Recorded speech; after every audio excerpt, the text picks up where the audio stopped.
Hoy, Clarence, may bago tayong trabaho ngayon, oh. Ay, grabe, buti na lang talaga at tayo napiling maging tourist guide nung bagong dating na turista. Ay, naku, sa wakas, magkakaroon na ulit tayo ng pera. Paano ba namang hindi agad mauubos ang pera mo?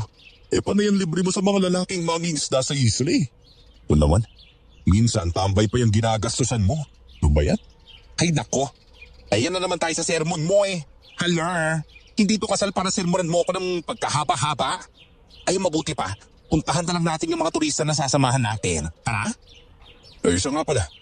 Saan ba nila gustong pumunta? Hala, munti ko na makalimutan. Kasi gusto nila pumunta sa liblib na isla eh.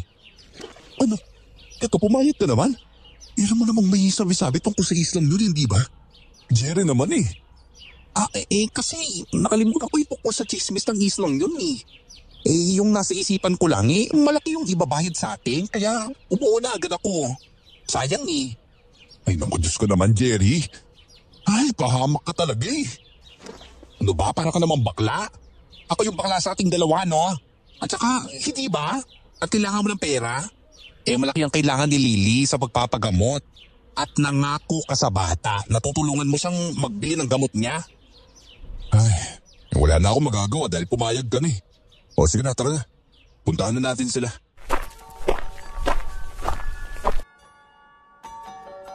Tumalon sa tuwa si Jerry nang pumayag ako. Sa totoo lang, hindi pa ako nakakapunta sa liblib na isla dahil nga sa misteryosong bumabalot sa islang yon. Hindi ko nga lang alam kung totoo nga bang pinamumugaran yon ng aswang. Makalipas ang ilang sandali, ay nakilala na namin ang mga turistang sasamahan namin, sina Judy at Ate Jenny.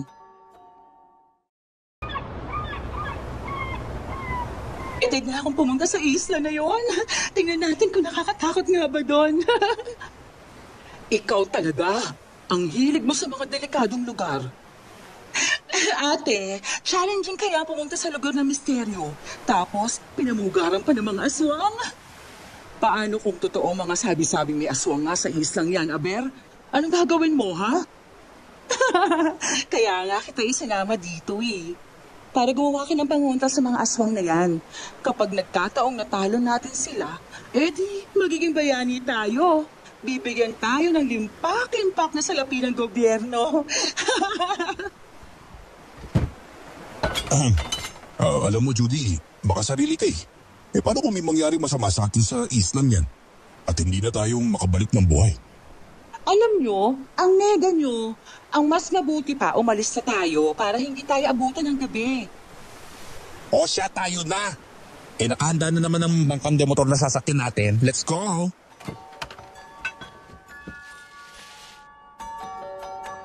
Sumakay na nga kami sa bangkang demotor. Ako ang magmamaneho nun.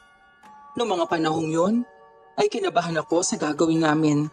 Pero dahil malaki ang ibabayad sa amin at gusto kong tulungan si Lily sa pagpapagamot, kaya pumayag ako. Makalipas ang ilang sandali, nakarating na nga kami sa liblib na isla. Biglang tumaas ang balahibo ko nang makaapak ako sa islang yon. Diyos ko naman, bakit parang naninindig ang balahibo ko rito? Judy, bumalik na tayo. Kakaibang nararamdaman ko sa lugar na to. Diyos ko naman sa inyo. Para kayong timang. Kadarating nga lang natin eh. Tapos aalis agad tayo. Sayang naman na ibinayad ko rito, no? Ayoko rin eh. Parang ibang nararamdaman ko sa lugar na to. Eh di umalis na kayo. Iwan niyo na ako dito. Diyan na nga kayo. Mabilis na naglakad si Judy palayo. Kaya wala kaming nagawa kundi ang habulin siya. May araw pa nang dumating kami. Pero pagpasok namin sa naglalakihang puno sa islang yon, ay bigla na lang nagdilim ang paligid. Taimtim na lang akong nanalangin na sana walang mangyaring masama sa amin. Habang naglalakad kami, bigla kami napahinto nang makakarinig kami ng kakaibang tunog.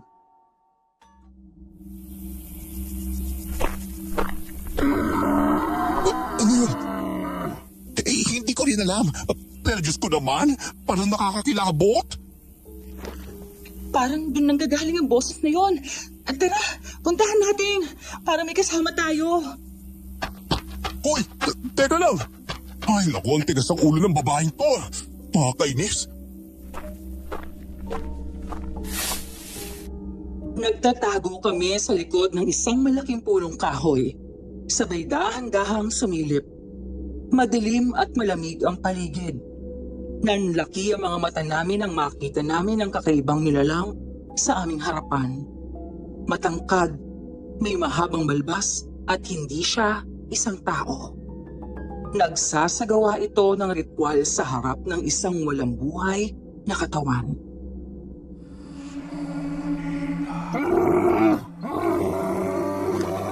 Diyos ko, isang aswang ang nilalang na yan. Teka, hindi siya tao eh. Tignan niyo nga yung itsura niya, oh. Para siyang... Teka, para siyang halimaw. Diyos ko, girl. Hindi ko ba't itong nararamdaman ko, ha? Para may kakaiba sa paligid, eh. Ano ba yan? Gusto ko na lang umuwi. Shh! Manahimik kayo, ha? Tingnan niyo, may ginagawa siya sa bangkay.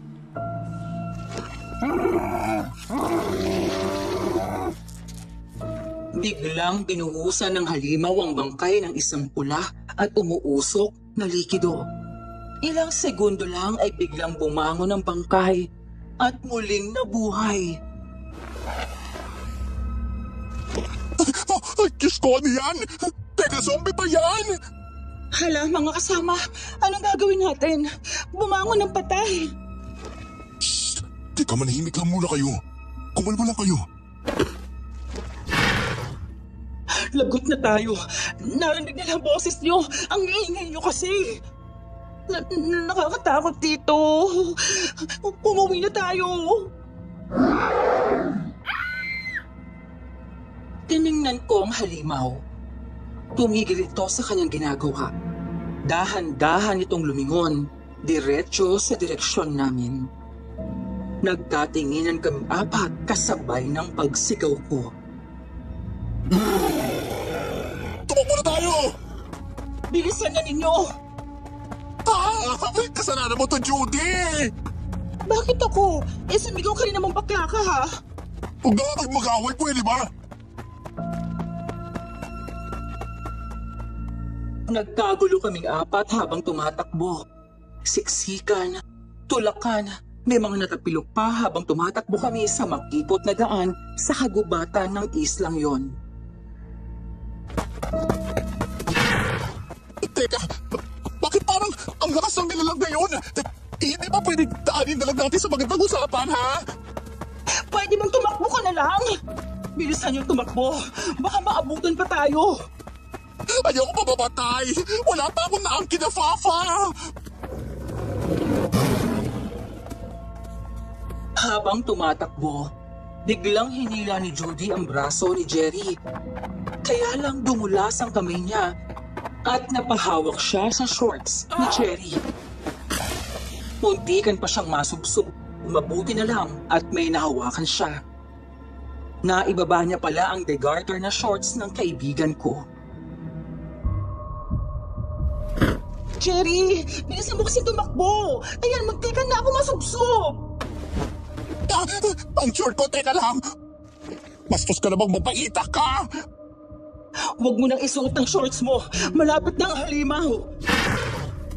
Hubarin mo na lang yan, Jerry. Bilis!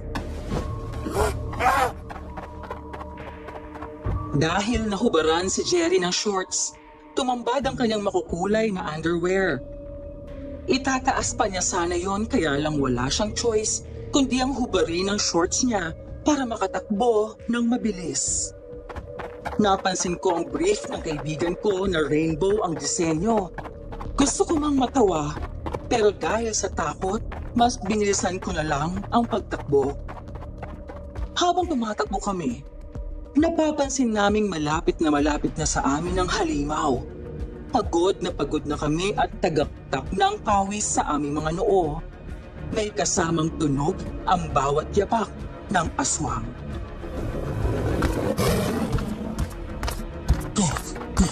Kailangan natin makahanap ng matataguan. Baka may kuweba tayong makita. Doon tayo magtatago. Kahit ano pwede nating pagtaguan. May dala akong garlic powder. Isasabay ko sa paligid para hindi tayo maaamoy ng aswang na yon. Dito!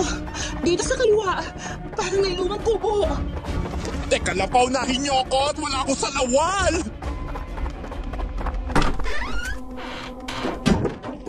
Pumasok kaming apat sa isang lumang kubo na halos giba na rin. Mabilis na isinaboy ni Ate Jenny ang garlic powder na dala niya. Hingal na hingal kaming lahat, habang si Jerry, pawisan, walang shorts, kaya tinakpan nito ng kamay ang gitna nito na ikinailing at tawa ko. Makalipas ang ilang sandali ay tumahimik na ang paligid.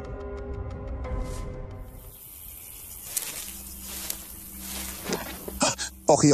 Mga te, magche-check ako ha. Buhay tayo? Check. Kumpleto pa bang kaluluwa natin? Feeling ko, kalahati na lang yung akin eh. Ay naku, ewan ko kung buo pa ba yung kaluluwa ko. At ang dignidad ko. Ay naku, mahabaging Diyos. Ayun, naiwan sa gubat kasama ng short ko. Psst, ano ba? Manahimik ka muna. Ako nasa paligid lang yung halimoy. Pakita pa tayo dahil sa ingay mo. Hindi ko na siya makita, pero parang may anino sa malayo. Kaya dito na lang muna tayo. Anong klaseng nilalang yun? May binigkas siyang parang ibang salita. Para siyang nasa sinaunang panahon. Nakakatakot. Hoy girl, kung hindi pa tayo makalabas dito ng buhay, magsulat na tayo ng bilin sa mga mahal natin sa buhay. Tay, ngayon pa lang, sasabihin ko sa pamilya ko na mahal ko sila. Tsaka, papasauli ko na yung library card ko sa barangay. Ay, overdue na kasi yun eh. Ano ba, hindi tayo pwedeng manatili dito na matagal. Baka makita rin tayo ng halibon na yun eh. Alam mo, kailangan natin gumawa ng plano para makaalis dito. Tama si Clarence. Tsaka, baka hindi lang yan ang nilalang sa lugar na to. Pwedeng may iba pa. Kailangan yung talasan ng pakiramdam ninyo.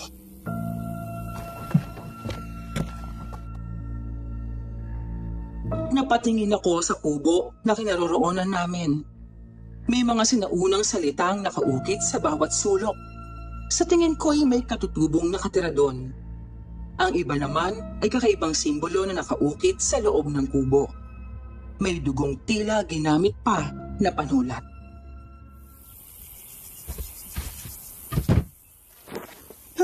Grabe, parang kulto. Parang may nagsasagawa talaga dito ng mga ritual. Naku, Diyos ko, girl. Hindi ko alam kung sino gumawa ng disenyo sa bahay na to. Kakapanindig balahibo naman dito. Tara na. Bago ba tayo abutan? May nakita akong daan sa bandang yun. Baka makakita tayo ng daan palabas. Sige, pero sigurado ka bang ligtas tayo doon? Hindi ako sigurado pero mas mabuti na yung makalayo tayo sa halimon na yun. Kesa naman makahit tayo ng buhay. Okay, sundin natin si Clarence. Handa na ba kayong lahat? Hoy, teka, wait lang. Kuhanin ko lang muna sa bago yung extra kong sando, ha? Baka naman kasi pagdiskutihan ng halimaw na yun ang pamana ng tatay ko, no? Pagtakip ko muna sa ibaba ko. Ay, naku, bahala na nga. Hindi mo ng fashionista. Ay, naku, kesa may skandalo naman ako, no? Kahit sa gubat, yung fashion pa rin yung nasa isip mo, no? O, tara na, try na. Hindi ko na kaya magtagal pa dito, eh. Lumabas kami sa kubong pinagtataguan namin pagkatapos takpan ni Jerry ang pang-ibaba niya. Dahan-dahan namin sinundan ang daan sa likod ng kubong kinaroroonan namin. Lumalamig ang paligid, naging tahimik din. Ngunit ang kaba namin noong mga panahong yon ay hindi mawala-wala. Ipinapanalangin ko na sana makabalik kami ng ligtas. Ilang minuto na kaming naglalakad at nagpalibot-libot sa isla, pero hindi pa rin namin makita ang sinasakyan naming bangkang demotor. Dahil sa pagod, ay tumigil muna kami sa paglalakad.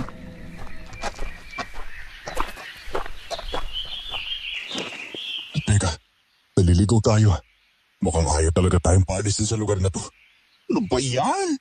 Kasalanan mo itong babae ka eh. Kung hindi nagulabog ang halimaw na yon, pwede sana makakuwi tayo ng ligtas. Aba naman, bakit ako lang ba ang sumigaw ha? Hindi ba't sumigaw ka rin?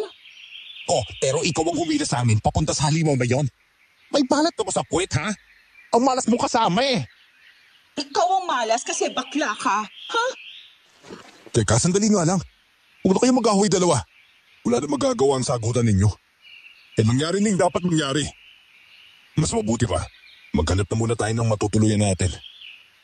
Tama si Clarence. Hindi na tayo susundan ng halimaw na yon. Naglagay ako ng garlic powder kanina sa dinadaanan natin habang tumatakbo tayo. Salamat, Ate Jenny. Ligtas pa tayo sa ngayon.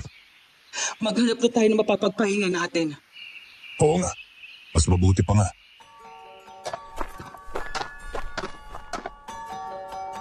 Muli kaming naglakad. Pagod na ako ng mga panahong yun. Alam kong ganun din ang nararamdaman ng mga kasamahan ko. Pero hindi kami tumigil. Hanggang sa nakasalubong namin ang isang ginang. Nabuhayan kami ng pag-asa ng mga panahong yon. Mabilis namin siyang nilapitan. Magandang araw ho. Pwede ho bang magtanong? Magandang araw naman sa inyo. Ano ginagawa niyo sa lugar na to? Ay, kasi ho, parang naliligaw ho kami.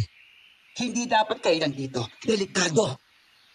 Anong ibig niyo kong sabihin? Hindi na ba kami makakauwi sa amin?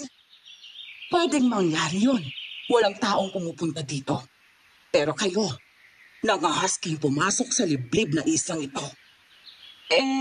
Wala naman hong nagsabing bawal kaming pumunta dito eh. Tsaka, ikaw ho, bakit ka nandito? Ako ang nagbabantay sa lugar na to. Matutulungan ho ba kaming makalabas sa isang ito? Ay, pasensya na kayo, pero hindi ko kayo matutulungang makalabas ng isla. Kailangan ninyong matalo ang halimaw bago kayo makalabas sa islang ito. Pwede ba ho kaming makituloy muna sa inyo? Pwede naman. Tawagin niyo na lang akong Aling Marie Chris. Hello po, Aling Mary Chris. Ako ho si Jerry. At ito naman ho yung kaibigan ko si Clarence. Yung dalawang babaeng yan, mga turista, sina Jenny tsaka Judy. O siya, tayo na. Bago pa kumalat ang dilim sa paligid.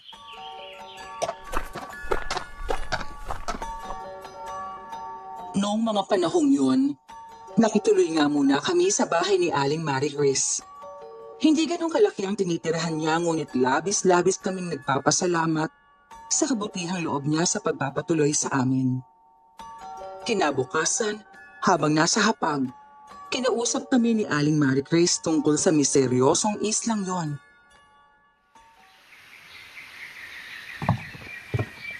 Mga anak, ang lugar na ito ay napaliligiran ng proteksyon. Kaya hanggat maaari huwag kayong lalayo sa bahay ko. Maraming masasamang halimaw sa islang ito. Salamat ho, Aling Mary Chris, ha? Napansin ko kung parang wala kayong kahoy. Pwede ho ba kaming mangahoy? Hindi naman po kami lalayo. Mas mabuti pa nga. Aalis na muna ako, ha? Walang aswang ang makakapasok dito, kaya huwag kayong lalayo. Sige ho, Aling Marie Chris. Mag-iingat ho kayo.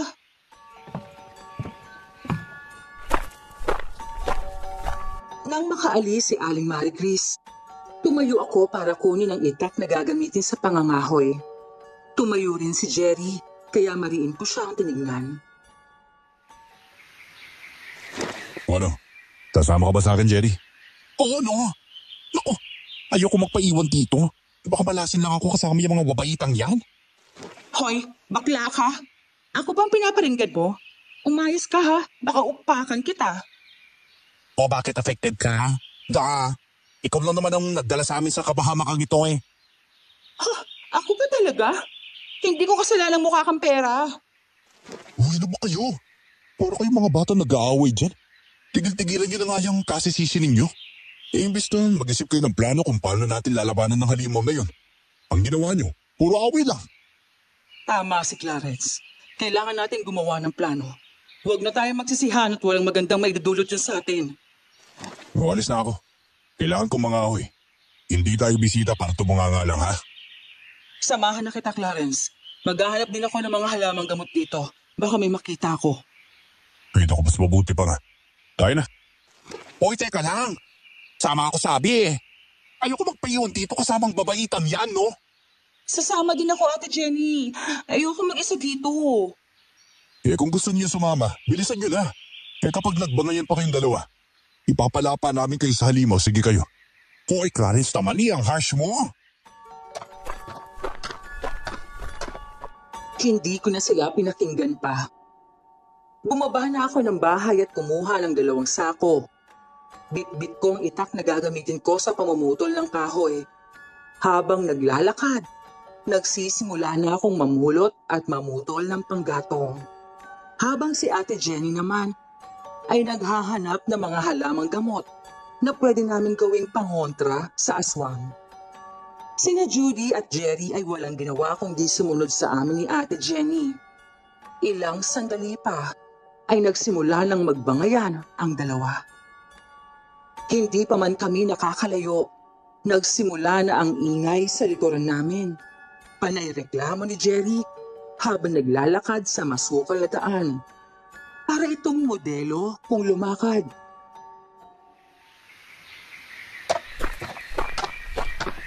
Ay, Diyos ko. Ba't ba kasi ako pumayag na maging tourist guide ng babaitang to? Ang dami lamok dito eh. Ang init pa. Hindi na to bagay sa maganda kong balat. Ay nako, Jerry. Tourist guide ka, di ba? Hindi ka naman modelo. Umayos ka nga. Ang ate. Tourist guide nga. Pero hindi naman ito ang pangarap ko, no? Gusto ko may tent, may ilaw, may pagkain. At hindi yung ganito, Judy. Dito parang sinundo na tayo ng kanto eh.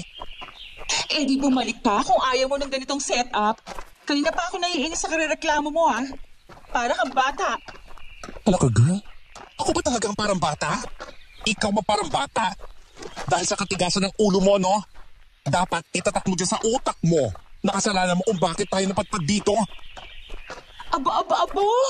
Hindi ko na talaga kaya yung bibig mo, ha? Sumusobra ka na. Uy, girl. Hindi mo kayang tapatan, no? May ganda ka nga, oo. Pero yung ugali mo, amoy lang ka. Weh! Ay, mas masakit ang ugali mo. Akala mo kung sino ka. Pero ang totoo, ikaw ang may mabahong ugali sa ating dalawa. Ha, talaga lang O hindi ba nga matigas yung ulo mo? Mahilig ka kamo sa adventure? O ano na pala natin, be? Magkandaligaw-ligaw tayong lahat. Dahil sa iyan. Ay wow ha, kasalanan ko lahat to? Hindi ba taga rito ka? Dapat alam mong pasikot-sikot dito dahil tourist guide ka. Wala ka palang silbi. Halos magkapalit na ng mukha sila Jerry at Judy. Parehong nagingit-ngit at naiinis sa isa't isa. Parang anumang sandali, magsasabunutan na sila. Ramdam na ramdam ko ng tensyon sa kanilang dalawa. Si Ate Jenny, tahimik at napapabuntong hininga na lang habang pinipitas ang halamang mukhang herba buena. Noong mga panahong yun, hindi ko na mapigilan pa ang inis ko sa dalawa, kaya malakas akong sumigaw. Ano ba? Tama na nga yung mga bangayan ninyo, pwede ba? Kung ayaw niyong tumulong, bumalik na lang kayo sa bahay ni Aling Mary Chris. Nakakabingin na kayo eh. Paano ba naman kasi?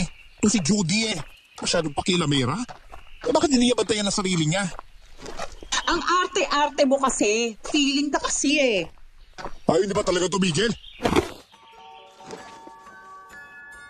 Parehong tumigil sa pagsasalita ang dalawa. Pero halatang hindi pa tapos ang init ng ulo nila sa isa't isa. Dahil sa inis ko, hinila ko si Ate Jenny palayo sa dalawa. Malalaking hakbang na ginawa ko. Ayokong mahabol nila kami. Gusto kong matuto sila ng leksyon. Kahit panay ang sigaw ni na Jerry at Judy, hindi namin sila pinakinggan hanggang sa medyo makalayo kami. Ate, bilisan mo na. Sayang na ang oras natin sa dalawang yan eh. Mamaya makatawag pa sila ng halimaw dahil sa ingay nila. Oo nga, Clarence. Kung nag-isip na lang sana sila ng solusyon sa problema natin, di nakatulong pa sila. Sinasayang lang nilang oras eh. Wala na nga silang ginagawa, parang panipa ang away nila. Buisit talaga. Clarence, Mukhang malayo na yata tayo sa bahay ni Aling Marie Chris. Hindi na tayo kayang protektahan ng pangontra niya laban sa halimaw. O, pupunuin ko lang itong sako ng panggatong Ate Jenny. Pagkatapos niya to, babalik na tayo sa bahay. Mas mabuti pa nga. Masama kasi ang pakiramdam ko sa lugar na to eh.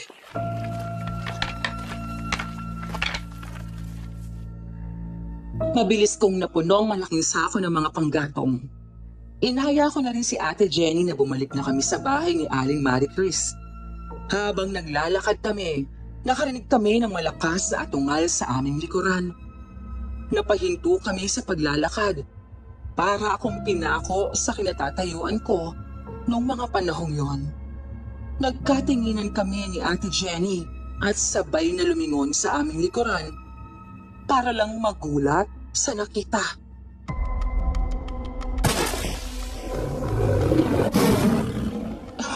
Diyos ko, isang halimaw. Kakaibang aswang ang isang yan. Kuya T, huwag kang magpanik. Relax ka lang. Kakayanin nating labanan ng halimaw na yan. Nakakatakot ang isang ito. Pero hindi tayo magpapatalo. May dala akong pangontra sa mga aswang. Lalabanan natin siya. Igagamitin ko lang naman ang itak na hawak ko para matalo ang aswang na yan. Handa ka na ba makipaglaban, Clarence? Handa na ako, ate. Biglang sumugod ang aswang sa amin ni Ate Jenny. Dahil sa nagulat kami sa pag-atake niya, nagkahiwalay kami ni Ate Jenny. Nasa kanang bahagi siya, samantalang nasa kaliwa naman ako. Pulang-pula mga mata ng halimaw. Parang matagal itong hindi nakakain at akong nakita niyang masarap na putahe. Mabilis niya akong sinugod gamit ang kanyang matatalas na kuko. Panay naman ang iwas ko gamit ang itak na hawak ko.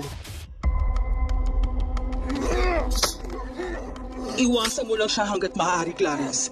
Umatras ka at papuntahin mo siya sa likuran ng malalaking puno. Iikot mo siya doon. Sige, ate. Gagawin ko yan.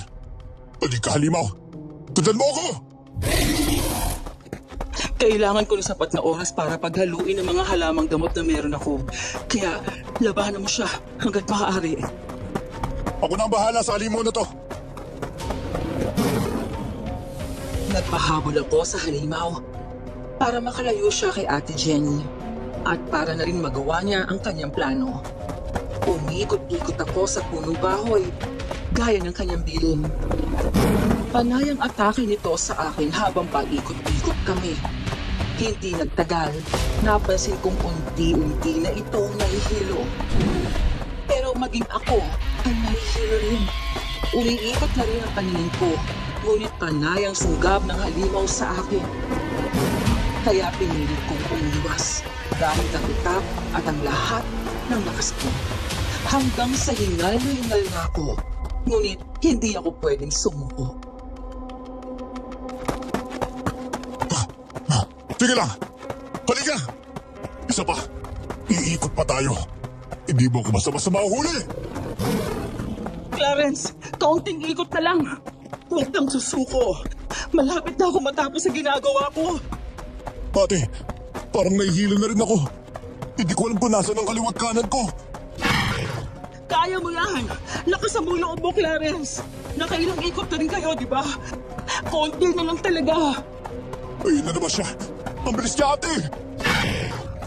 Umiwas ka! Tumalong ka sa kanan! Ngayon na! Ah! Dahil sa pagod at hilo, hindi ko na nakikita ang dinaraanan ko. Hanggang sa napatid ako sa ugat ng puno. Sa isang iglap, nasa harapan ko na ang halimaw. Mabilis niyang inabot ang leeg ko gamit ang magutugis nitong kuko. Sobrang higpit ng hawak nito. Halos mapugpo ang hininga ko. Nanilisip ang pulang mga mata nito habang nakatingin sa akin. Parang wala na itong ibang gustong gawin kung hindi kitlin ang buhay ko.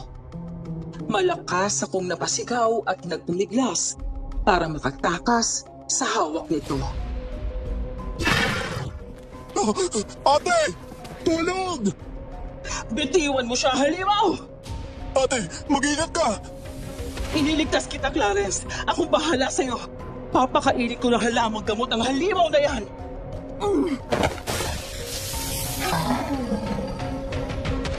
Mabilis ang paggalaw ni Ate Jenny. Sinabuyan niya ang halimaw ng pinaghalong halamang gamot na ginawa niya. Napasigaw ng ubod lakas ang aswang.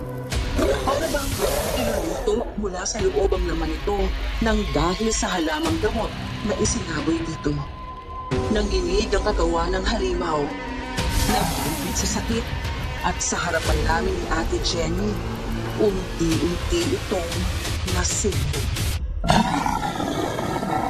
Nabitiwan niya ako, kaya napasalampak ako sa lupa. Nang tuluyan itong masunog, tumalsik ang abo nito sa paligid, kasabay ng matinis nitong sigaw.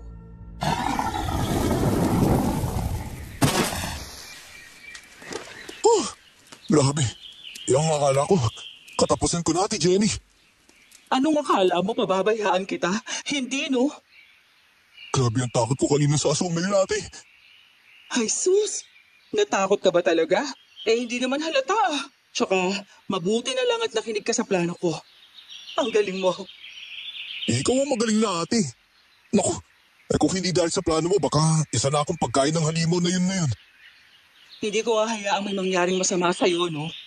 Uwi na tayo. Baka nag-aalala na sina Jerry at Judy sa ating dalawa. O sige.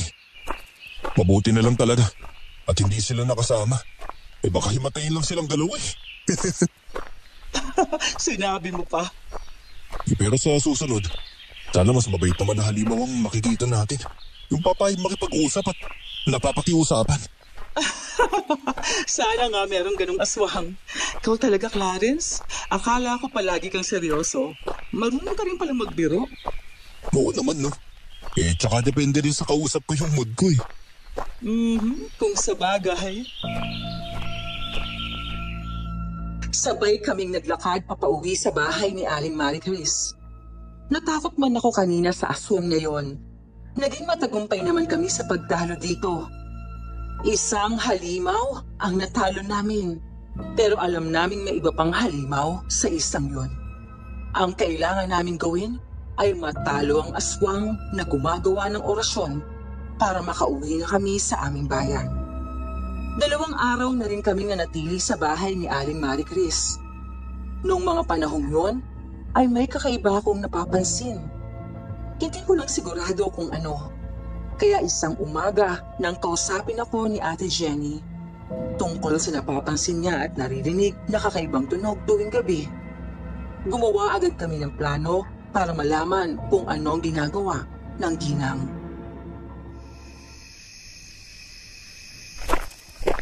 O Ate Jenny, iyan ang plano ang gagawin natin mamayang gabi.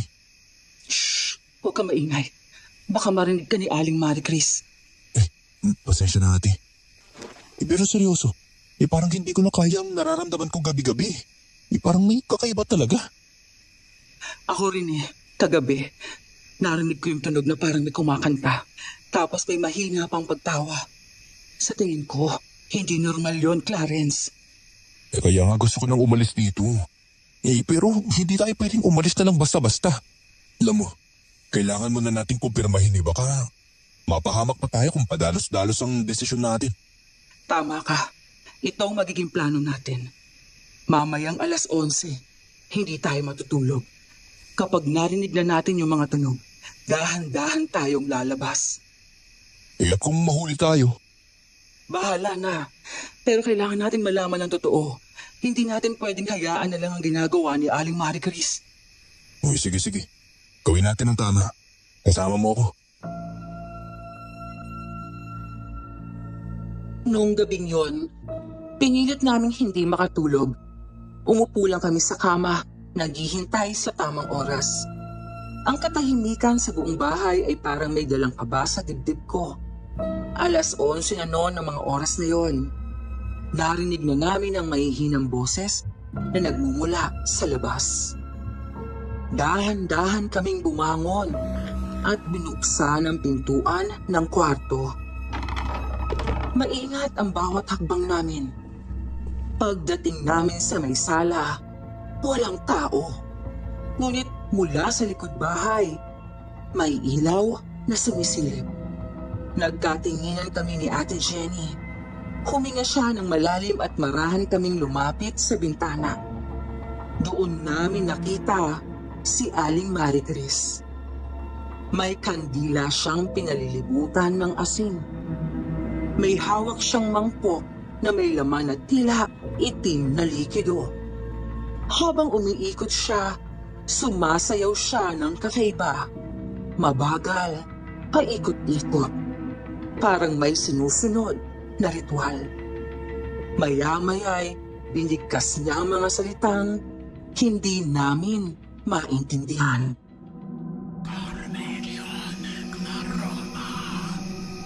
Ate Jenny, naintindihan mo bang sinasabi niya? Sa tingin ko, sinaunang salita yan na ginagamit ng mangkukulam para isagawa ang isang ritual.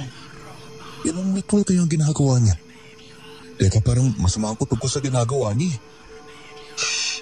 Subaybayan muna natin siya. Hindi ako makagalaw. Parang nanigas ang buo kong katawan. Si Ate Jenny, kahit halatang natatakot, pilit na kinakalma ang sarili. Marahan niyang pinisil ang nanlalamig kong kamay. Hindi ako sigurado kung dahil sa takot o sa lamig ng gabi ang panlalamig ko. Pero sigurado ako sa isang bagay. May masamang balak ang ginang sa amin. Ang isang mabait, palangiti at mapag-arugang si Aling Maricris ay biglang nagbago. Para siyang kumakanta at ang itsura niya habang sumasayaw parang isang baliw na sinasaniban ng kakaibang elemento. Nagkatinginan kami ni Ate Jenny. Sumenya siyang pumasok na kami sa aming silid. Nang makapasok kami, nangihina akong napaupo sa sahig.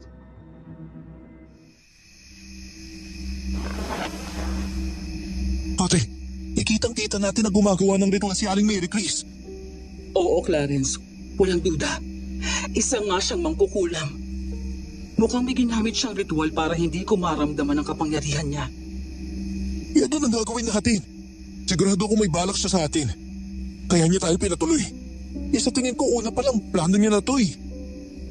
Kailangan natin makaalis bukas. Sabihan natin sina Jerry at Judy sa pag-alis natin. Gumawa na lang tayo ng alibay kung bakit tayo aalis. Mas maganda kang hindi natin sabihin sa kanyang nalalaman natin. Baka kung anong gawin niya sa atin eh. Huwag ka mag-alala kung may gagawin siya sa atin. Lalabanan natin siya. May mga pangontra ako dito laban sa mangkukulam na yan.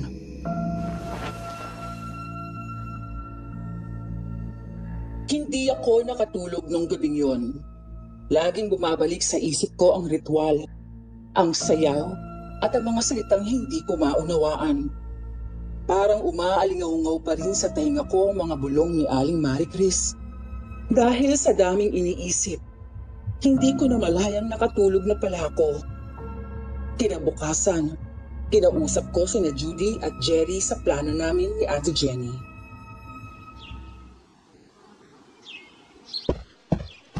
O maganda na kayo. Aalis na tayo ngayon. Talaga? Aalis na tayo? Tumang maingay. Alam mo ba paita ka? Mahamak ka talaga palagi eh. Pwede magitikom mo yung bibig mo. Hindi ingay. Aba, mali ko bang dapat palang pumulong? Alam niyo kung ayaw niyong tumigil sa pagbabangan yan, talagang iiwan namin kayo dito eh. Tumahimik ang dalawa kahit matatalim ang tingin nila sa isa't isa. Pagkatapos mag-ayos at mag-impake ng ilang gamit, lumabas na kami sa kwartong inuukupan namin. Nagulat kami nang makita namin si Aling Maricris na nasa sala at umiinom ng tsaa. Makikita ko sa mukha niya na para bang may alam na siya sa plano namin. May sasabihin ho sana kami sa inyo eh. Aalis kayo? Oho, Aling Maricris, aalis na kami. Gusto na namin makauwi eh. Oh, sino ang may sabing pwede na kayo makaalis sa lugar na to? Aalis na ho kami. Sa ayaw mo man na sa gusto ninyo. Matapang ka, Clarence. Papayagan ko naman kayo makaalis sa isang kondisyon. At anong kondisyon niyo na, Aling Mary Chris? Alam kong nakita niyo ang ginawa ko kagabi. Gusto kong maiwan ka sa islang ito, Clarence. Hayaan kong makaalis sa mga kaibigan mo. Payag ka ba? Uy, hindi ako papayag sa gusto mo, no? Kasama ako sa aalis sa islang ito. Ano kailangan mo kay Clarence? Nagulat ako nang biglang sabuyan ni Aling Marie Chris ng itim na powder si Ate Jenny. Napasigaw pa si Jerry sa gulat. Si Judy ay agad na nilapitan ng kaibigan. Bigla siyang tumayo at may binubulong sa hangin. Ah! Anong ginagawa mo sa akin? Ate Jenny, ano nangyayari? Kinukulam na niya ako. Anong gagawin ko? Hindi mo ba alam na may dibukang babaylan at aswang, Clarence? Kaya kailangan ko ang dugo mo. Clarence, makinig ka. Kunin mong langis na kulay berde sa loob ng bag ko. Inumin mo yun. Bilisan mo. Kahit na anong gawin ninyo, hindi niyo ako mapipigilan sa gagawin ko. Judy! Jerry! Kailangan niyong ilipat ang konsentrasyon ni Aling Mary Chris sa inyong dalawa. Lakasan niyo ang loob niyo. Kailangan niyong mabasag ang boteng may berdeng likido na nasa kanyang harapan para biligtas natin si Ate Jenny. Sige, kuha ako dyan. Boy girl, ready ka na ba? Sana na magtagumpay tayo. Dahil kung hindi, masasabi ko na talaga malas kang babae ka. Pwede bang huwag mo muna akong umpisan? Nahihirapan na si Ate Jenny. Bilisan na natin. Mabilis na gumalaw sina Jerry at Judy. Ilang segundo lang ay nasa likuran na sila ng mangkukulam. Akmang lalapit ang dalawa nang bigla silang mamilipit sa sakit ng tiyan. Nagulat ako sa kayang gawin ni Aling Marie Chris. Hawak niya pa rin si Ate Jenny. Biglang may nabuhay sa loob ko na kung ano dahil sa nararamdaman kong galit. Malakas akong umatungal. Tumaas ang kuko ko sa kamay. Naramdaman ko rin tila lumabas ang pangit ko. Magaling! Lumalabas na ang pagiging aswang mo. Pero hindi ka patuloy ang magiging aswang dahil hindi ka pa handa. Bitiwan mo sila! Kung gusto mo silang mabuhay, sumama ka sa akin. Huwag kang papayag. Tulong! Tulungan mo kami! Clarence! Ano nangyayari sa'yo? Teka, ang mga mata mo, nagiging kulay pula. At saka yung mga kuko mo, bakit mahaba? Clarence, huwag ka matakot. Labanan mo si Aling Marie Chris gamit ang pagiging kalahating aswang mo. Magaling! Lumalabas na talaga ang pagiging kalahating aswang mo. Makukuha din kita. Hindi ko alam kung ano nangyayari sa katawan ko. Pero gagamitin ko to para labanan ka. Clarence, bilis! Tulungan mo naman kami! Hindi na talaga namin kaya! Tulungan mo kami! Clarence, lumaban ka! Labanan mo siya! Nanginginig ang mga kamay ko habang tinitingnan ko si Aling Marie Chris. Nakikita kong nahihirapan na sina Jerry at Judy, maging si Ate Jenny. Kaya ngayon, mas nangibabaw ang galit ko sa masamang mangkukulam at gusto ko ring iligtas ang mga kaibigan ko. Bumibilis ang tibok ng puso ko habang tinitignan ko si Ate Jenny na halos mawalan na ng malay. May humahatak sa akin mula sa aking kaloob-looban. Isang bagay na pilit kong kinikilala. Nararamdaman ko ng pagiging kalahating aswang ko. Para sa akin ay isa nga akong kakaibang nilalang. Mariin kong tiningnan si Aling Marie Chris. Hindi mo masasabi! Labanan mo ko kung gusto mo silang iligtas. Sinugod ko ang ginang gamit ang matatalim kong kuko. Umilag si Aling Maricris pero natamaan ko ang braso niya. Malakas siyang napasigaw. Galit na galit niya akong tiningnan. Pero nagulat ako nang malakas siyang tumawa. Ganyan nga, Clarence. Ilabas mo pa ang galit mo. Yakapin mo ang pagiging aswang mo. Kahit na isa akong aswang, hindi mo ko kaya kontrolin. Hindi ko gagamitin ang pagiging aswang ko sa kasamaan. Tumigil ka! Kailangan mo magpasakop sa akin. Kailangan ko ang kakaiba mong dugo. Tignan mo nga. Kahit umaga, kaya mo magbagong ano. Kakaiba ka! Wala akong pakialam. Kung kakaiba man akong nilalang, sisiguraduhin kong hindi ako magiging masama.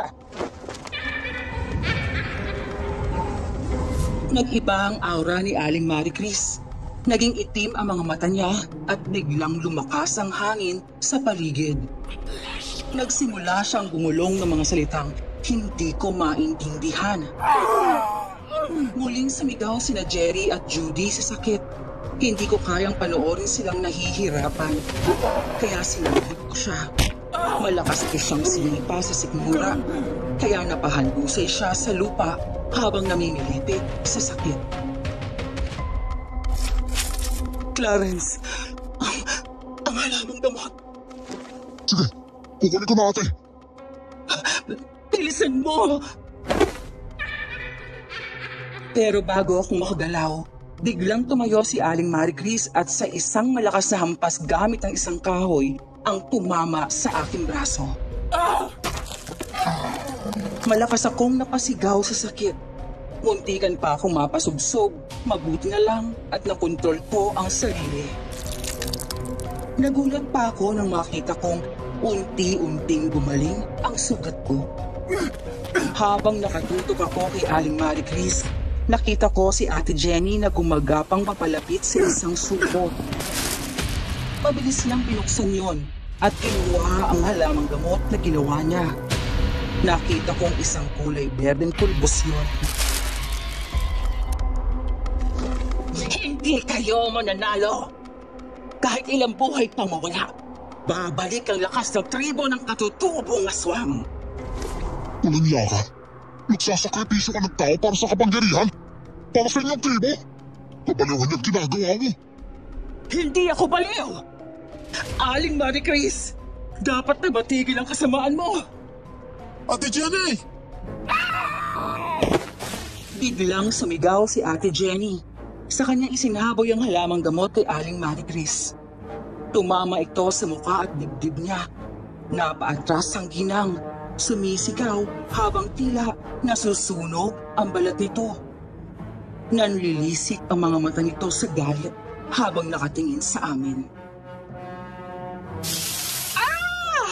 Anong ginawa mo?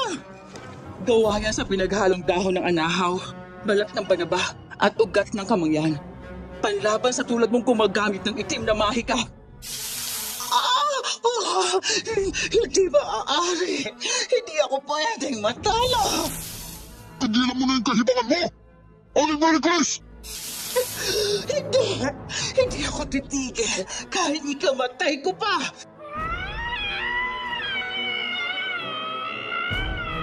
Habang humihiyaw si Aling Maricris sa sakit, sinamantala kong pagkakataong yun. Tumalon ako at itinulak siya palayo kay Ate Jenny. Nang bumagsak siya sa lupa, unti-unting nawawala ang enerhiyang bumalot sa kanya. Unti-unting bumabalik sa normal ang paghinga ko, habang ang mga kuko ko'y bumabalik na rin sa normal. Nagkatinginan kami ni Ate Jenny at napangiti sa isa't isa. Sina Jerry at Judy naman ay tinulungan ko sa pagtayo. Nagsisigaw pa rin si Aling Maricris. Akmang susugurin ko ulit siya nang biglang lumitaw ang itim na usok. Nagulat pa kami nang bigla na lang dumilim kahit hindi pa man gabi. Diyos ko! Ano nangyari? Bakit bigla naman gumilim na yun?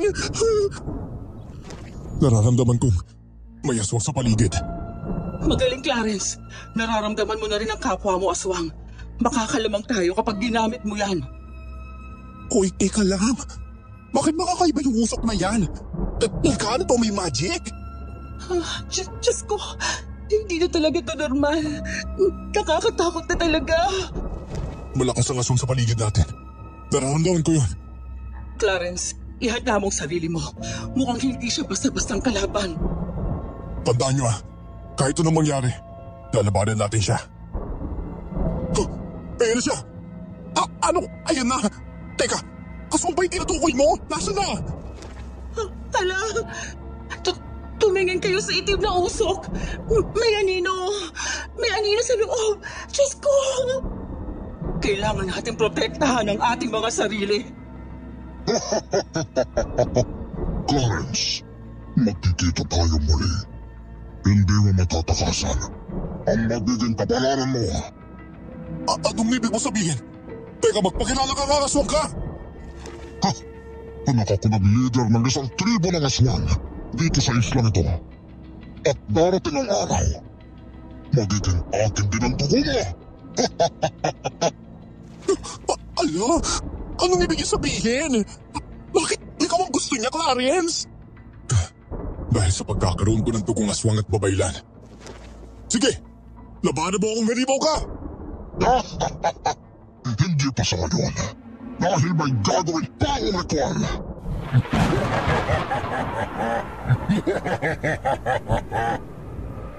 Mula sa makapal at maitim na usok, unti-unting nawala ang aswang na may kakaibang lakas.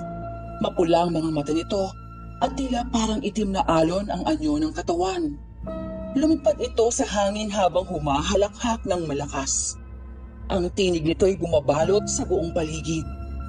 Ang ihip ng hangin ay naging malamig at ang paligid ay mistulang natakpan ng ulap kahit walang ulan.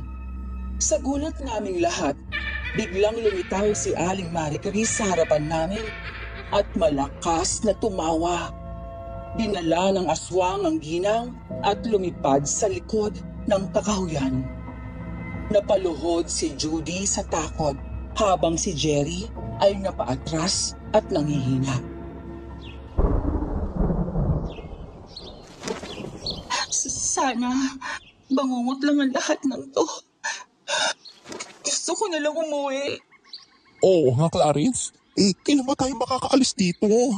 Kapag nagtagal pa tayo, siguradong matategi na tayo dito. Tatagan natin ang ating mga loob. Kapag naging mahina tayo, mamamatay tayo dito. Kailangan ko ang lakas ninyo. Sama-sama tayong labanan ng mga sasamang nilalang na yon.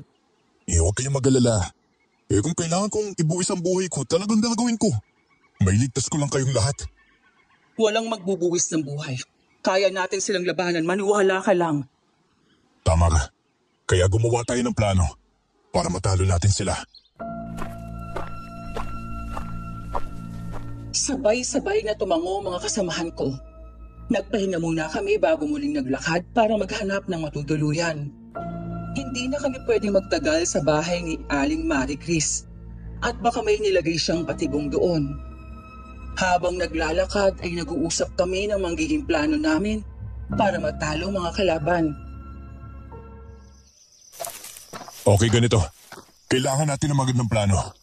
Dapat may plan A at plan B tayo. Malakas ang kalaban natin. Lalo na yung aswang na yun. Tama si Clarence. Dapat may gawin ng bawat isa sa atin. Sa ngayon, mas damihan muna natin ang paggawa ng mga halamang gamot na pangontra sa mangkukulam at aswang. At isa sa atin ang taga-atake. Ay, ayoko ng taga-atake, ha? Baka naman kasi masira yung ganda ko, no? Ay, naku, Diyos ko, day. Tagabantay lang ang kaya ko. Jerry, seryoso to. Baka pwedeng tumigil ka muna sa kaapihan mo. Ay, naku, Judy, relax ka lang. Lalo lang tayo matatalo kung may stress ka, no? Sa grupong ko kasi, ganda lang talaga yung magiging ambag ko. Pwede na, mag-focus muna tayo. Nakikiusap ako sa inyo. Ate Jenny, anong gamit ang meron ka pa dyan? Tsaka, ano pa bang halamang gamot ang kailangan natin?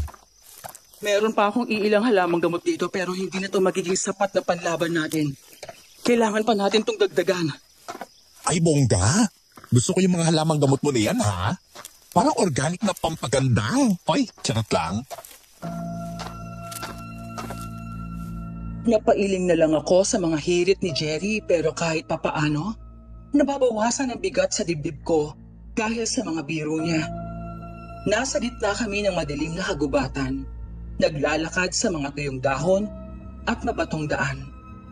Ilang oras na rin kaming walang direksyon, pero kahit nakakapagod, kailangan naming magpatuloy. Ang dilim ay parang unti-unting kumakain sa aming pag-asa. Si Ate Jenny, seryoso ang muka. Halatang malalim ang iniisip. Si Judy, halatang inis na inis kay Jerry. At si Jerry, parang walang problema. Pero alam kong takot siya. Ayaw niya lang na ipakita. Nagpatuloy pa rin kami sa paglalakad. Umaasang makakita ng isang bahay na pwedeng matuluyan pansamantala. Alam niyo, kung hindi natin mapapatumba si Aling Marie Chris, baka maging pagkain tayo ng mga aswang dito. Lalo na yung anak ng pinuno ng tribo ng aswang sa islang to. Ipapalaban niya tayo sa katribo niya. Oo, kaya kailangan natin maging matalino sa ating magiging plano. Clarence, ikaw ang pinakamalapit sa kanya kanina. May napansin ka bang kahinaan niya? Takot siya sa liwanag, di ba? Dahil dumilim muna ang paligid bago siya nagpakita.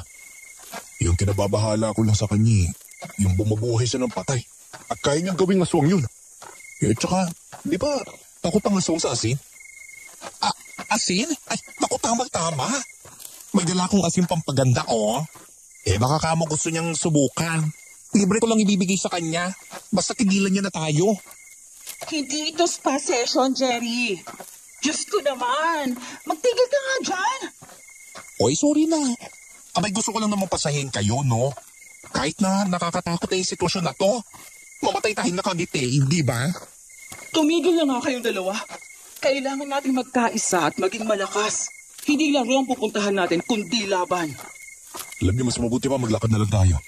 Tignan niyo ang paligid niyo, ha? Baka may makita kayong kubo na pwede nating matuluyan.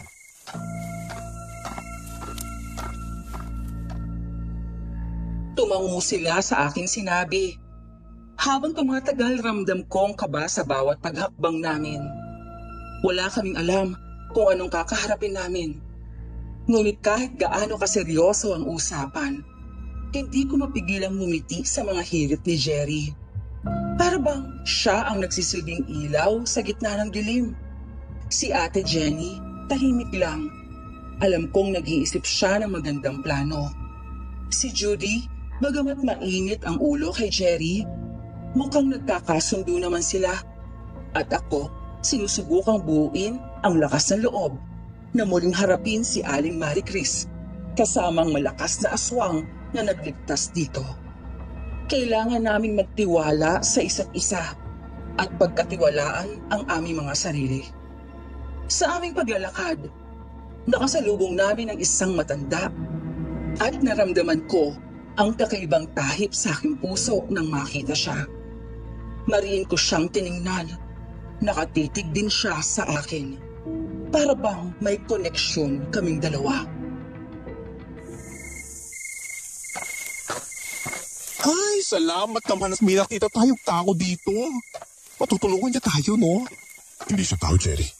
Isa siyang aswang. Ano? Aswang na naman. Tingnan ko baka maging Diyos. Tulungan niyo ko kami. Hoy, mukhang naniligaw kayo sa islang ito. Tama ba ako? Tama ho kayo. Naliligaw nga kami. Isa kang aswang, hindi ba? Naulaan mo, ha? Abay ko sa bagay. Nararamdaman ng isang aswang. Ang kapwa niya aswang. Teka lang, ha? Teka nga lang, sandali. Puro kaya aswang, eh. Baka naman nangangain ka ng tao, Lolo. Tingnan ko naman, nakikiusap ako. Huwag na kami, please. Takot na takot ka, no? Lo, kainin niyo ang isang yan. Wala namang silbi yan sa amin, eh. Uy, manhibig na kayong dalawa. Ay, alam kong hindi ka kalaban. Pwede niyo ho ba kaming matulungan? Malakas ang pakiramdam mo, ha? Abay kung naghahanap kayo ng matutuluyan. Abay tamang-tama.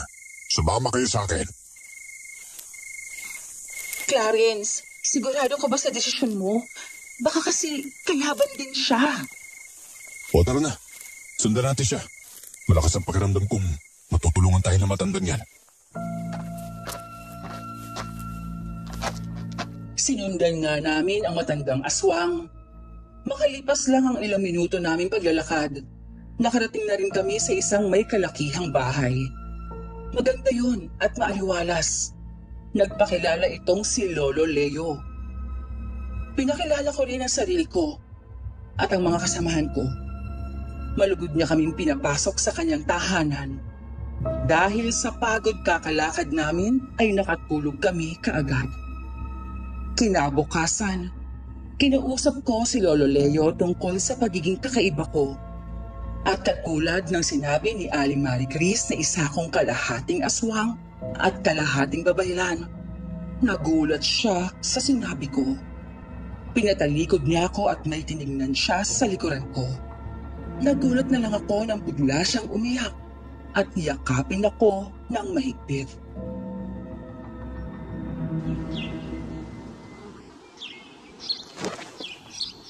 Lolo Leo, bakit ho kayo umiiyak? May problema ho ba? Wala naman, Iho. May naalala lang ako eh. Pero sabihin mo muna sa akin ang lahat ng nangyari sa inyo ha. Bago kayo napadpad dito.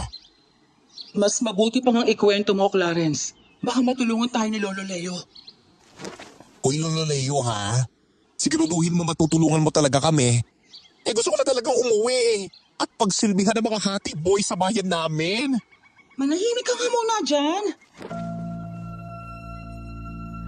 Bumuga muna ako ng hangin bago ko ikinuwento kay Lolo Leo ang lahat ng nangyari sa amin. Sinabi ko rin na gusto kong kunin ang mangkukulam na si Aling Marie Chris at ng isang malakas na aswang. Napatangu-tangu siya ilang sandali pa.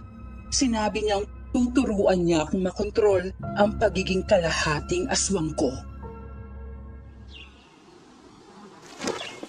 Ganito, kung gusto niyong manalo sa labanan, kailangan mong matutunan ang pagkontrol sa isip mo, Clarence. May huwag ka mag-alala. Hindi ka magiging isang ganap na aswang. Dahil sa dugong babaylan na nananalampay sa ugat mo, ang kailangan mo lang gawin ngayon ay ang pagkontrol. Pero paano ko naman po malalaman kung kailan lalabas ang pagiging aswang ko? Minsan na itong lumabas kahapon habang nakikipaglaban ako kay Aling Marie Chris. Alam mo, emosyon mo ang magiging susi, Iho. Kapag natuto kang kontrolin ang galit, takot, at lungkot mo, makokontrol mo na ang pagiging aswang mo. Hindi ikaw ang susunod sa halimaw dyan sa loob mo. Ganun po ba? Parang ang hirap naman po ata nun, Lolo. Pero gusto ko pong matutunan kung paano ko makontrol ng sarili ko. Ngayon ko lang masaktan ng mga kaibigan ko. Gusto namin makalabas dito ng buhay. Ay, ganyan dapat, Iho. Kailangan mong lakasan ang loob mo. Bayan ang unang hakbang. Ang kagustuhan mong protektahan ng mga kaibigan mo at hindi manakit ng iba. Alam ko kung kakaiba ako eh. Pero bakit ako ang kailangan ng aswang na yun? At nang mangkukulam? Dahil lang ba sa dugo kong aswang at babaylan? Alam mo, hindi lang yan, Iho eh. Gusto ka nilang kunin. Dahil makakalakad ka sa ilalim ng araw. Kahit na mag-anyong aswang ka. Dahil sa kapangyarihan ng babaylan. Kaya pala gusto nila akong kunin. Tama nga sinabi ng mga magulang kong umampun sa akin. Isa raw akong kakaibang bata. Marami pa akong katanungan sa isipan ko eh. Hindi madaling tanggapin ang lahat ng nalalaman ko, Lolo eh. Pero kung may kakaiba pa po kayong nalalaman, sabihin niyo naman ho sa akin. Ayoko na pong mga pasadilim eh. Basta pagkatapos ng pagsasanay natin, sasabihin ko sa iyong lahat, Iho.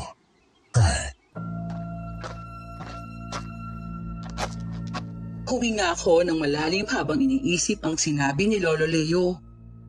Ramdam ko pa rin ang bigat sa dibdib ko pero ngayon, mataas na ang kumpiyansa ko sa aking sarili.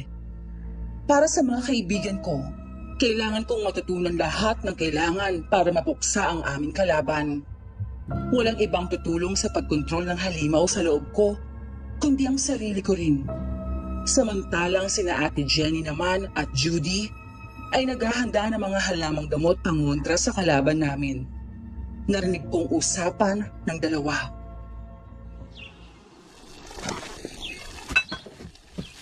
Judy, ilagay mo na lang yung mga dahon ng sambong sa pinakuluan kong tubig. Huwag mong hayaang matuyuan. Sige ate, pero parang hindi ko na talaga gusto ang amoy nito ha. Para tayong nasa lumang butika, kakaibang baho. Ay! Huwag kang magreklamo dyan. Tinisin mo na lang ang baho. Malapit na rin tayo matapos. Tsaka isa pa, mas mabuti ng mabaho kesa mamamatay tayo sa kagat ng aswang. Grabe ka ate. Kinikilabutan ako kapag narinig ka salitang aswang.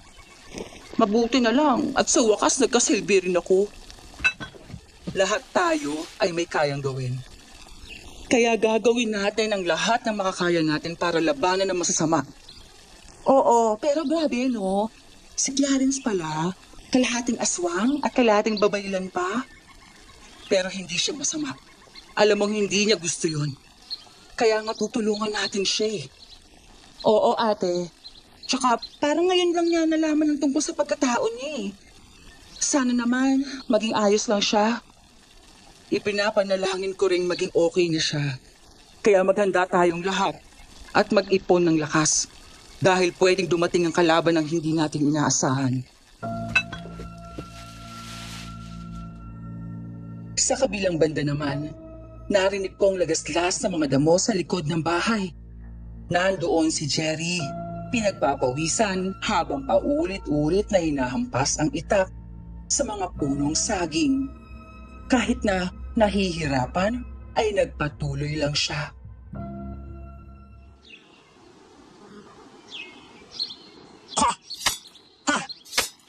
Isa pa! Ha! Dapat matalas ang galaw. Walang alinlangan sa bawat atake. Sipag mo, Jerry ah. Parang lalaki ka na dyan ah. Sus! May kailangan ko ng practice din, no? Pag dumating ang kalaban, baka patayin tayo ng walang awa eh. Dapat masanda tayo kaysa sa kanila. Hindi ka ba natatakot sa akin? Ngayong alam mo na, may dago kong ason. Ay nako, alam mo, kung takot lang ang usapan, mas nakakatakot yung mawalan ako ng kaibigan at kakampi sa laban, no?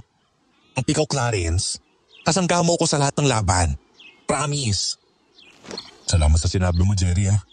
Parang ngayon mas gumaan ang pakiramdam ko. Naku, basta huwag ka magpapatalo sa halimaw dyan sa loob mo, ha? Pag natutunan mo controlling yan, abay matatalo mo na ang mga halimaw at magiging bayani ka na. May kaibigan na akong bayani, di ba, Boga? Isisikapin ko magtagumpay. Hindi lang naman to para sa sarili ko kundi para sa inyong lahat. Perfect! O, ganyan nga, Clarence. O, sige, magsasanay pa ako sa paghawak nitong itak na ibigay sa akin ni Lolo Leo eh. Cora! Ha! Ha! Ha! Tinanguan ko siya at umalis na ako, kaya bumalik sa pagsasanay si Jerry. Ramdam kong hindi ako nag-iisa. At kung sabay-sabay kaming lalaban, baka nga may pag-asa pa kaming manalo. Ngayon nga ay uumpisahan na namin ni Lolo Leo ang pagkontrol ko sa aking sarili para lumabas ang pagiging aswang ko. Kaya lang, nahihirapan ako.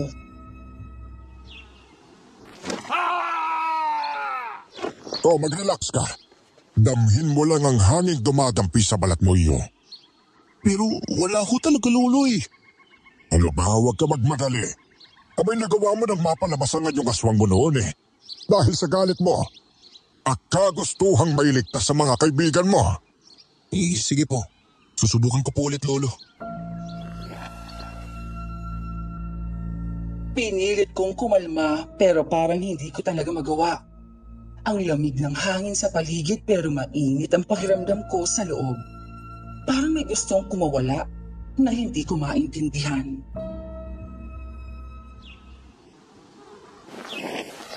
Iho, huwag mong isipin ikaw ay isang sisidlan. Huwag mong piliting mapuno ka kaagad. May hayaan mo kusang dumaloy ang enerhiya sa katawan mo. Lolo, parang may kakaiba akong nararamdaman eh. Para bang may gustong kumawala mula sa loob ko. Parang gustong sumabog na, ewan, hindi ko maintindihan. Basta ipagpatuloy mo lang yan, Apo. Damhin mo lang. Ipikit mo ang mga mata mo at pakinggan mo ang pagtibok ng puso mo. Okay. Okay, Clarence. Kaya mo to. Asha, huwag mong labanan ang sarili mo, Clarence, ha? Buong puso mong tanggapin ang bahaging yan ng pagkatao mo. Teka, parang may kumikirot sa likod ko, Lolo. Mainit. Grabe ang init ang pakiramdam ko, Lolo. Tama lang yan. May huwag ka matakot. Nagsisimula ka ng magbagong anyo. Huwag mo lalabanan yan. Ilabas mo ang tunay mong anyo. Ramdam kong may kumikiskis sa likod ng balat ko. Para akong niluluto sa sarili kong init. Hanggang sa may naramdaman akong kakaiba.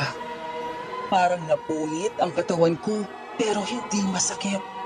Nang idilat kong mga mata ko, iba ng kulay ng paligid. Lalong luminaw ang paningin ko. Tumalas din ang pandinig ko at ang puso ko ay parang tambol sa lakas. Pero alam kong ako pa rin ito. Ako pa rin si Clarence. Ngunit isa na akong ganap na aswang. Hindi katulad nung nakikipaglaban ako kay Aling Marie Chris na kalahating anyo lang ang nagawa ko. Pero dahil umaga pa, mabilis kong ibinalik ang sarili ko sa pagiging tao.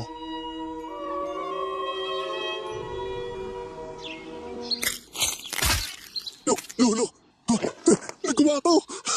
nagawa ko ipagitangan yung aswang ko. May pinagmamalaki kita, Apo. Napakabilis mong natuto. Kapay talaga nga ngapo kita. Apo? Teka, anong ibig niyo sabihin?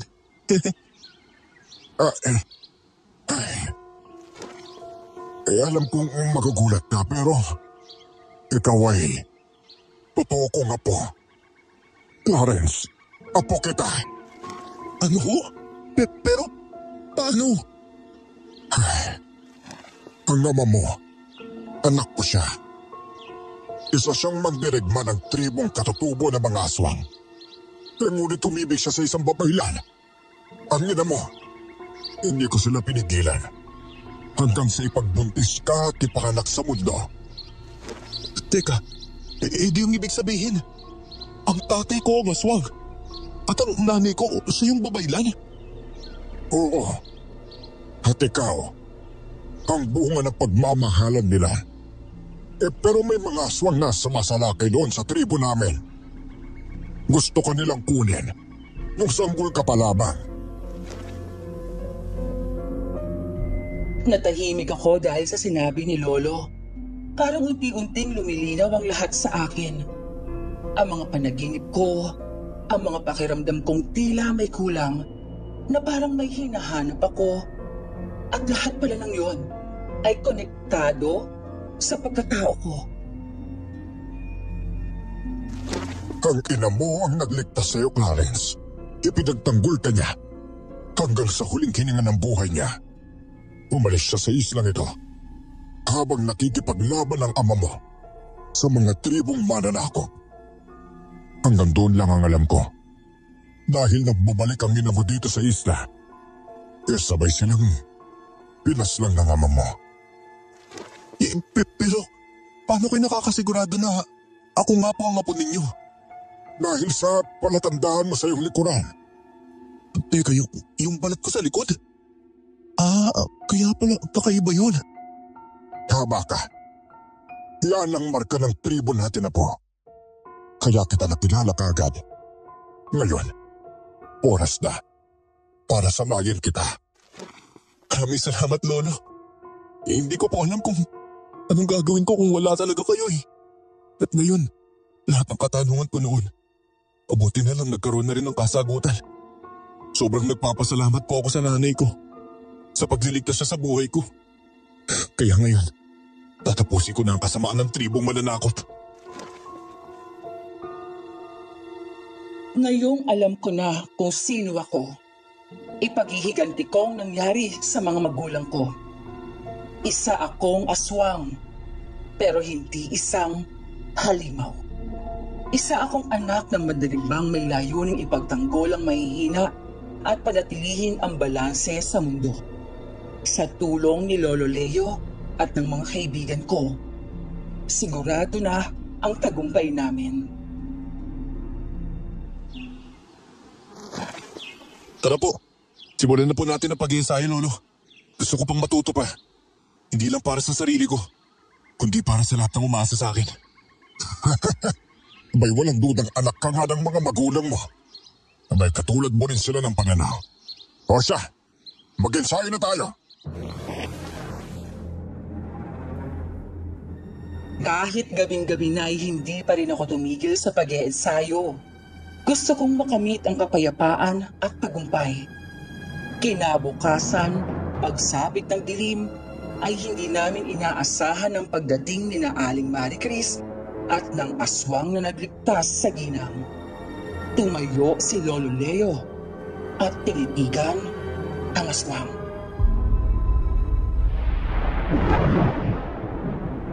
EJ, ikaw ang gustong kumuha sa apo ko. Ha! Katulad ka rin ng mga magulang mong masasama. Kailangan ko si Clarence. Kakaiba ang tugo niya. Kaya niya magpalit ng anyo kahit umaga. At gusto kong maging tulad niya. Hindi ako papayag sa gusto ninyo. Clarence, kami nang bahala kay Aling Marie Chris. May mga pangontra na akong laban sa kulam niya. Mag-focus ka sa aswang na yan. Sige, naiintindihan ko. Maraming salamat, Ate Jenny, ha. Tumakbo akong malapit sa may malaking puno. Sumunod sa akin si Mang Ejay. Saglit kaming nagtitigan bago niya ako atakihin gamit ang matatalim niyang kuko. Nag-concentrate ako para maging kalahati na aswang.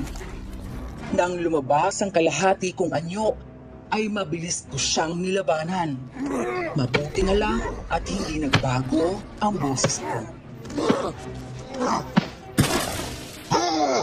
Magiging agad ang katawan mo, Clarence! Ano ako? Baliw para pumayag ka sa gusto mo? Wala kang magagawa. Dahil mas malakas ako kesa sa'yo! Pwede kong ganun. Talunin mo muna ako. Matapos kong makuha ang katawan mo, isusunod ko ang mga kaibigan mo! Tama lang, Daldal! Maglaban na lang tayo! Hindi mo ako kilala, Clarence. Ang tribo naming mananako ng mga aswang ang siyang pinakamalakas na tribo! Wala akong pakialam dahil lalabanan kita at hindi kita uruan! Kung yan ang gusto mo magyari, pagbibigyan kita! Kahit kalahating aswang lang ako, kaya-kaya kitang patugbayin! Tumigil ka na sa kalibangan mo ng Clarence! Wala kang magagawa! Labanan mo lang ako, halimaw ka! Tapusin na natin to!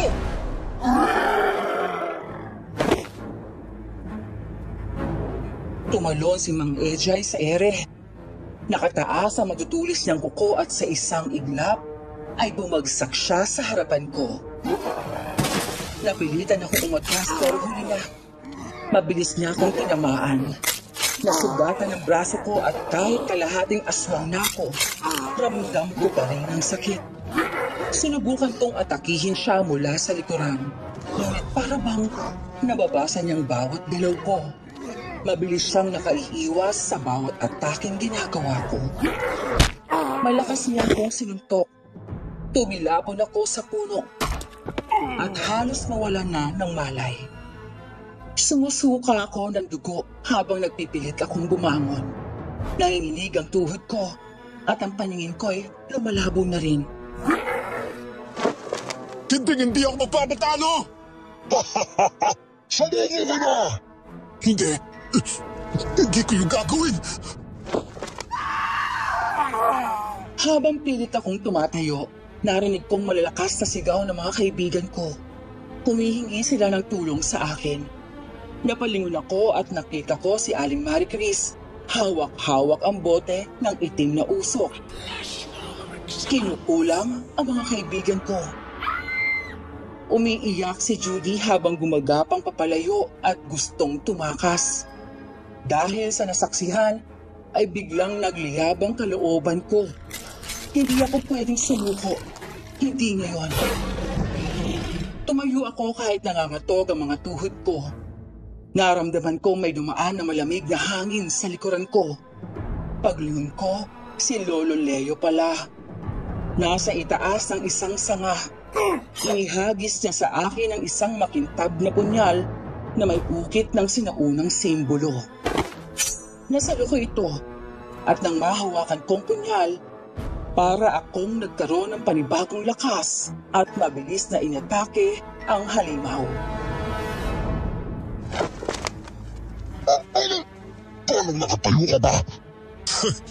Nagulat ka ba? Para to sa mga kaibigan ko! Para sa sarili ko! At para tapusin ang kasama ninyo! Sa tingin mo ba ay kagayanin mo ko, ha? Magpaalam ka na! Mabilis ko siyang sinugod. Iniwasan ko ang kanyang mga atake. Nagpang-abot kaming dalawa hanggang sa nakakita ko ng butas para saksakin siyang diretso sa kanyang dibdib gamit ang punyal. Napasigaw ang halimaw.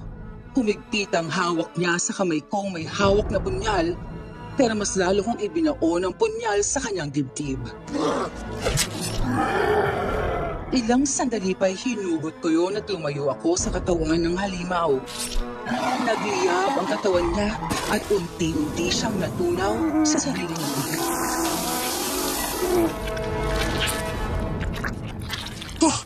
Sa wakas, natapos na rin ang kasamaan mo. Kabay magaling na po. Pinapatunayan mong isa kang ang anak ng magdirigma. Teka lang, sila Jerry, Judy at Ate Jenny. Abay, kayang-kaya nila yan na po. Dahil malakas si Jenny, abay, akalain mong isa siyang albularya. Alam kong makakaya niyang matalo si Mary Chris. Lolo, kahit kayang lumaban ni Ate Jenny, kailangan ko siyang tulungan na matalo ang mangkukulam. Apo, ang laban mo'y tapos na. Hayaan mong talunin niya ang makukulam na yon. Basta magtiwala ka sa kanya.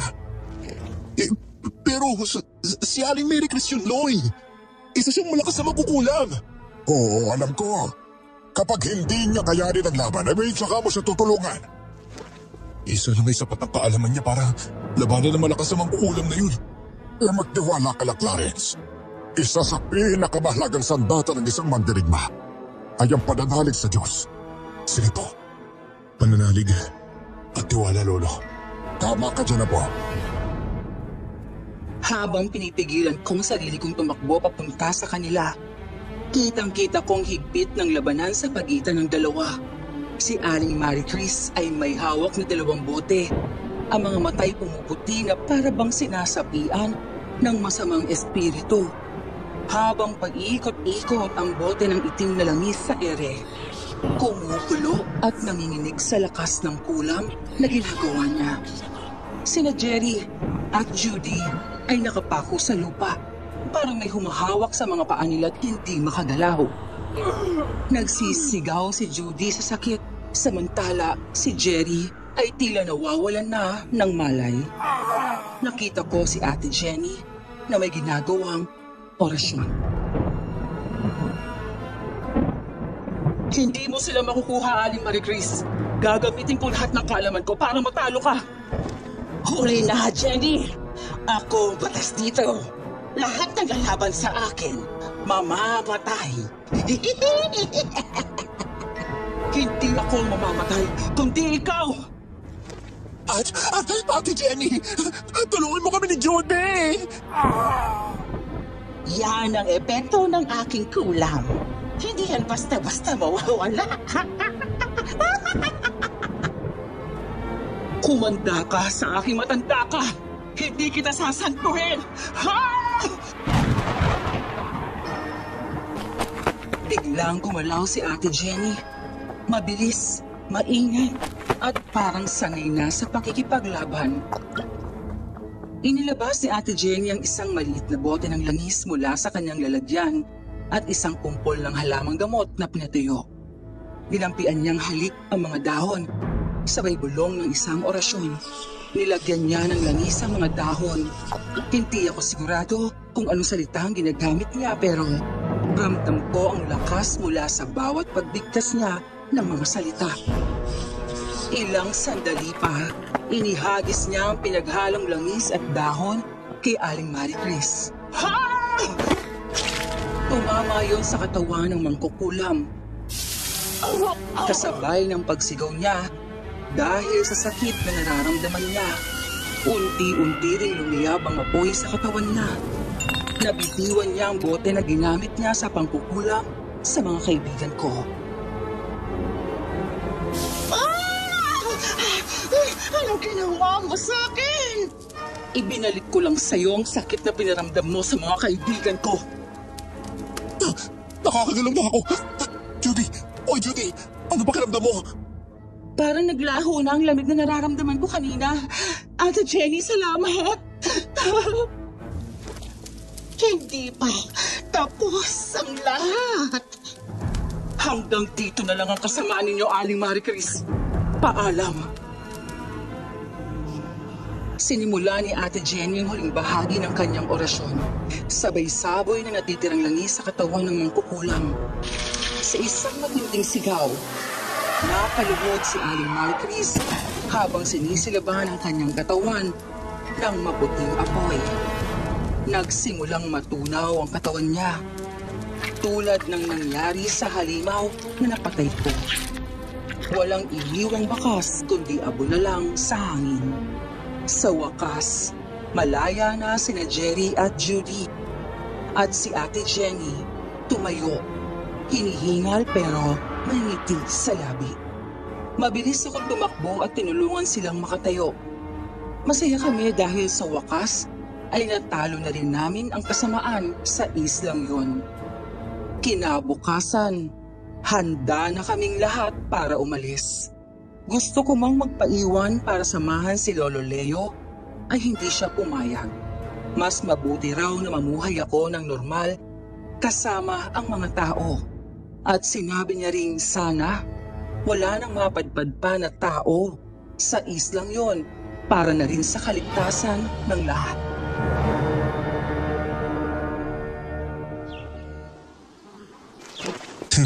Mabimiss ko kay Lolo Leo. At sana, hindi po ito yung huli nating pagkikita. Binuo niyo ang pagkatao ko kasi. Abay, masaya rin akong nakilala kita po. Reza, sige na. Umalis na kayo habang nasa tamang direksyon pa ang hangin papunta sa pinanggalingan ninyo. Maraming salamat ho, Lolo. Pinapangako kong gagawa ako ng orasyon para wala nang maligaw na tao dito sa isla ninyo. Ay, salamat, Iha. Tatanawin kong malaking utang na loob yun.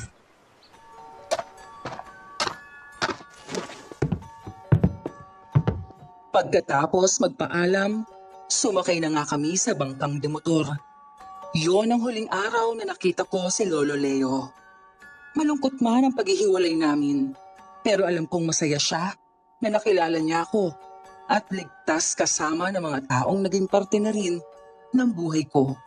Isinagawa na nga ni Ate Jenny ang orasyon para protektahan ang islang tahanan ng tribo ng katutubong aswang. Kinabukasan, tila ba nag-iba na ang ihip ng hangin para sa amin. Hindi na kasing bigat ng dati ang mga pakiramdam ko. Kahit may lungkot, may kakaibang gaan din sa puso. Pero hindi pa tapos ang lahat. Dahil ang mga naging kaibigan ko na ay magpapaalam na rin.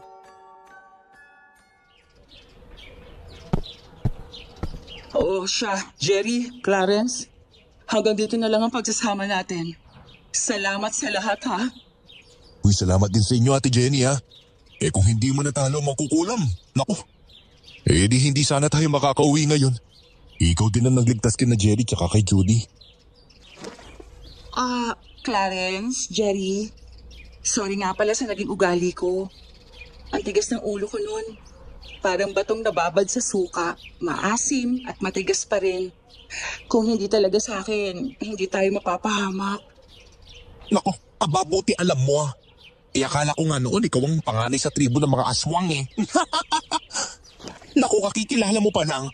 Abay parang gusto mo naman akmal. Hoy, at least ako maganda. Eh ikaw, kahit multo iiwas sa'yo, no?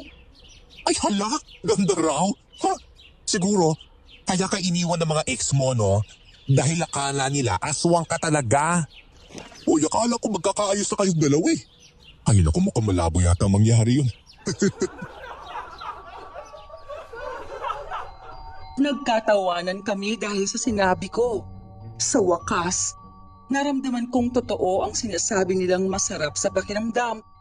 Ang may mga totoong kaibigan. Magaan, parang wala kang dalang bagahe na kailangan mong pasanin. O siya, aalis na kami. Judy, tara na at baka magkaitan na naman kayo ni Jerry. Ha? Sige na nga. Pero Jerry, tandaan mo, ako pa rin ang pinaka-cute sa ating dalawa. Period. Nakalak na yon ha? Cute na may sungay. Angas mo rin eh, no? Uy, tama na kayong dalawa. Iingay nyo eh. Magpapaalam na nga lang eh. Bye na, Clarence, Jerry.